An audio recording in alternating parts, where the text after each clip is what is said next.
కాంగ్రెస్లో చేరేందుకు Rajendranagar BRS MLA Prakash Goud సిద్ధమైనట్లుగా తెలుస్తుంది. 20 మంది ఎమ్మెల్యేలు నాతో టచ్లో ఉన్నారని కేసీఆర్ ప్రకటించిన మరుసటి రోజే బీఆర్ఎస్ ఎమ్మెల్యే కాంగ్రెస్లో చేరడానికి సిద్ధమవడం సంచలనంగా మారింది. నేడో రేపో అనుచరులతో కలిసి కాంగ్రెస్లో చేరుతానని ముఖ్యమంత్రికి తెలిపిన ప్రకాష్ గౌడ్, ముఖ్యమంత్రి సమక్షంలో కాంగ్రెస్లో చేరనున్న ప్రకాష్ గౌడ్ అంటూ కొద్దిసేపటి క్రితమే వార్తలు వెలువడ్డాయి. ముఖ్యమంత్రిని ప్రకాష్ గౌడ్ కలిసిన వీడియో కూడా మనం చూడొచ్చు.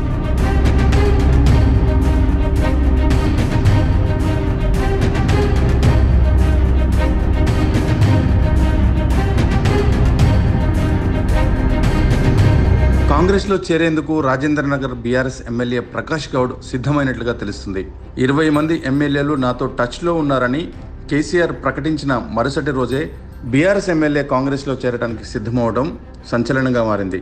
నేడో రేపో అనుచరులతో కలిసి కాంగ్రెస్లో చేరుతానని ముఖ్యమంత్రికి తెలిపిన ప్రకాష్ గౌడ్, ముఖ్యమంత్రి సమక్షంలో కాంగ్రెస్లో చేరనున్న ప్రకాష్ గౌడ్ అంటూ కొద్దిసేపటి క్రితమే వార్తలు వెలువడ్డాయి.